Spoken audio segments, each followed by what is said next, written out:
আমি যদি সোলার সিস্টেমের কথা বলি, এই যে মানে বিদ্যুতের কথা, সেইখানে একটি বড় ছাড় দেওয়ার কথা ঘোষণা করেছেন। ইতিমধ্যেই পার্লামেন্টে তিনি উদ্বোধন করেছেন এই সোলার প্যানেল।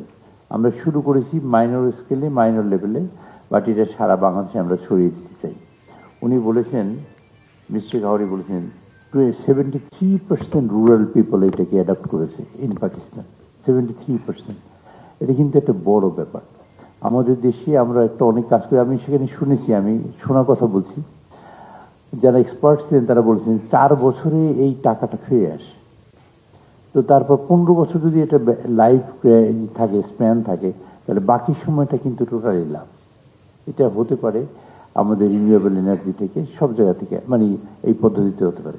আমি মনে করি বাংলাদেশের গভর্নমেন্টের এইবার ট্যাক্সেশনের কোশ্চেনে অনেক ছাড় দিয়েছে, এবং সেখানে যারা ইন্ডাস্ট্রিয়ালিস্ট আছেন আমি তাদের অনুরোধ করব, আমি আপনাদের মাধ্যমে অনুরোধ জানাতে চাই তারা যেন এগিয়ে আসেন। সেই সাথে গ্রামের মানুষকে গভর্নমেন্ট আর একটা প্রোগ্রাম নিয়েছে, সেটা হলো আমাদের যত পাওয়ার প্ল্যান্ট আছে, মানে কি বলে আমাদের সেচের যেগুলা প্রজেক্ট আছে, মানে সেচ, টিউবওয়েল, পাওয়ার পাম্প, অল পাওয়ার পাম্পকে ট্রানজিশন করার চেষ্টা করতেছে গভর্নমেন্ট, ফ্রম ইলেকট্রিসিটি থেকে একদম সোলার সিস্টেমে নিয়ে আসার জন্য। It will be big change আমি মনে করি। গভর্নমেন্টের ট্যাক্সেশনে ছাড় দেওয়ার খুব একটা মানসিকতা আছে। আমরা একটা ট্যাক্সের কথা বলেছিলেন সেদিন বিদ্যুৎ মন্ত্রী, উনি বলেছেন যে আপনারা যদি কাজ শুরু করেন ট্যাক্সের কোশ্চেনে কোনো প্রবলেম হবে না। ইতিমধ্যেই ট্যাক্সের ব্যাপারটা আপনারা দেখেছেন যে গভর্নমেন্ট অনেক বড় ছাড় দিয়েছেন।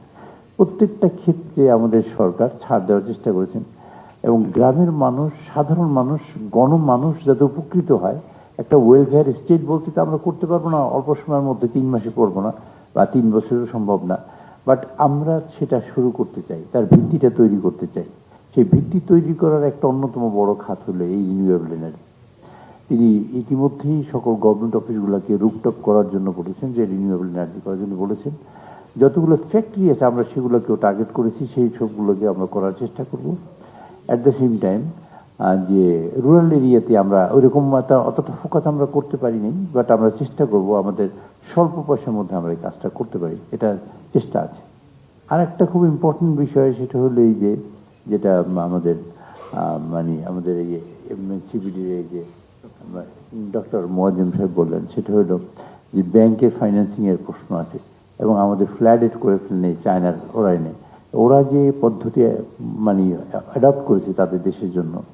আমি তো মনে করি এরকম একটা পদ্ধতি, এরকম একটা আইডিয়াস আপনাদের এইটা সেমিনারটা, আমি মনে করি এটাতে একটা বড় মেসেজ যাবে এই দেশের মানুষের জন্য, যে আমরা যাতে মানে অন্তত রিনিউয়েবল এনার্জির দিকে আগাতে পারি, এটা একটা বড় মেসেজ যাবে। আমি সে প্রত্যাশা করি আজকে এখান থেকে।